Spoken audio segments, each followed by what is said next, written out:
اعوذ باللہ من الشیطان الرجیم بسم اللہ الرحمن الرحیم کونوا ربانیین بما کنتم تعلمون الکتاب وبما کنتم تدرسون۔ دینی مدارس اسلام کے قلعے ہیں۔ مدرسہ کسے کہا جاتا ہے؟ اللہ تبارک و تعالی سورۃ آل عمران میں فرماتے ہیں کونوا ربانیین، تم ربانی بنو، رب والے بنو۔ رب والے کیسے بنو گے؟ بما کنتم تعلمون الکتاب و بما کنتم تدرسون، تم کتاب کی تعلیم دیتے ہو اور اس سبب سے کہ تم کتاب پڑھتے ہو۔ تو قرآن و سنت کی تعلیم اور تعلم، اس سے انسان ربانی بنتا ہے، اور جہاں پر یہ درس ہوتا ہے تو وہ مدرسہ کہلاتا ہے۔ اس کا پڑھنے والا معلم، اس کا پڑھانے والا معلم اور پڑھنے والا شاگرد متعلم، اور قرآن و سنت یہ منہج اور نصاب ہے۔ خواہ وہ مخصوص عمارت میں ہو، خواہ مسجد میں ہو، خواہ درخت کے سائے میں ہو، خواہ کسی بیٹھک میں ہو، جہاں پر یہ عمل ہو وہ مدرسہ کہلاتا ہے۔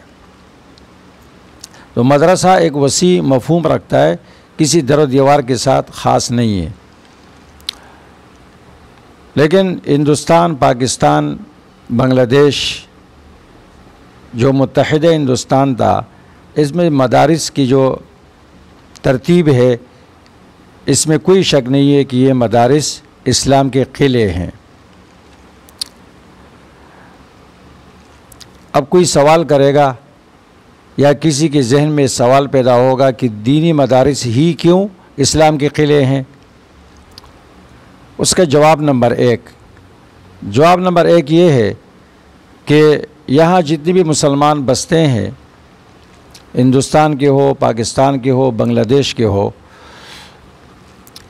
عام مسلمان بھائیوں کے دین اسلام کے ساتھ حدود مقرر ہے، جس سے آگے وہ نہیں جاتے ہیں۔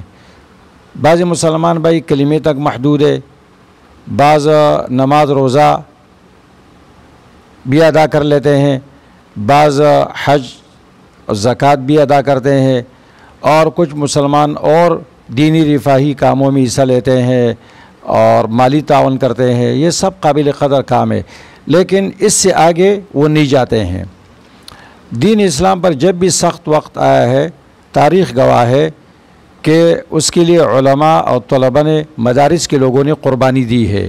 جب انگریز ہندوستان پر قابض ہوا تھا اس وقت بھی اور آج تک۔ تو اس لیے دینی مدارس اسلام کے قلعے ہیں کہ اس سے مسلمانوں کو رہنمائی ملتی ہے اور دین اسلام کے لیے فکر کی جاتی ہے اور فتنوں کی سرکوبی کی جاتی ہے، اور مسلمانوں کو بروقت اس سے آگاہ کیا جاتا ہے۔ دوسرا جواب، مدارس عالم عرب میں بھی ہے، مصر میں جامعہ ازہر ہے، اور دوسرے بلاد عربیہ میں بڑے بڑے یونیورسٹیاں ہیں، وہاں اسلامی تعلیم ہوتی ہے، اور بڑے بڑے ڈگریاں لوگ وہاں سے حاصل کرتے ہیں، بڑے بڑے قابل لوگ ہیں، اس میں کوئی شک نہیں ہے۔ لیکن فرق کیا ہے؟ وہ ڈگریاں لیتے ہیں اور پھر نوکریاں تلاش کرتے ہیں،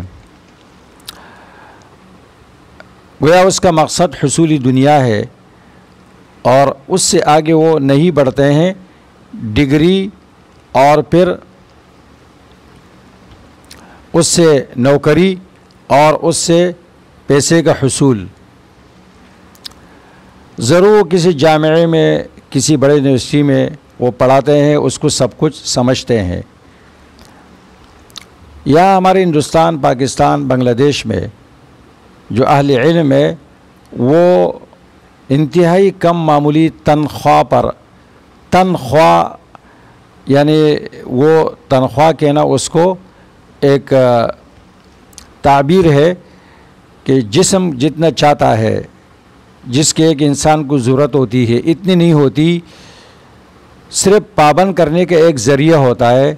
اس کم تنخواہ پر مسجد کا امام امامت کرتا ہے، مدرسے کا مدرس پڑھاتا ہے، اور وہ اس کو ایک اپنی ذمہ داری سمجھ کر بلکہ بعض مقامات پر تو کچھ بھی نہیں ہوتا ہے، وہ قربانی دیتے ہیں، وہاں لوگوں کو دین سکھاتے ہیں اور اپنے آپ کو مکمل وقف کر کے وہ دین کی تعلیم میں تبلیغ میں مصروف ہوتے ہیں، تو تب یہاں پر دین زندہ ہے۔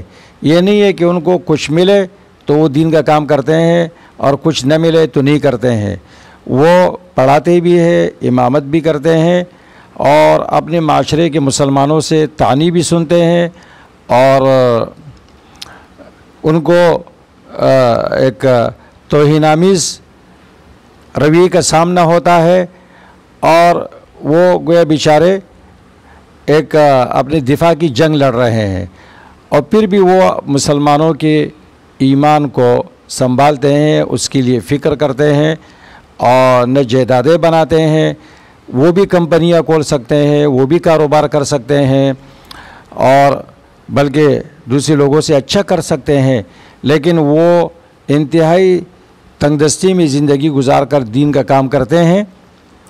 اس لیے یہ لوگ وہ ہے کہ دینی مدارس سے یہ پیدا ہوئے ہیں اور دینی مدارس نے ان کو یہ فکر دی ہے اور وہ اس کی جو فضیلت ہے وہ دینی مدارس کی طرف جاتی ہے۔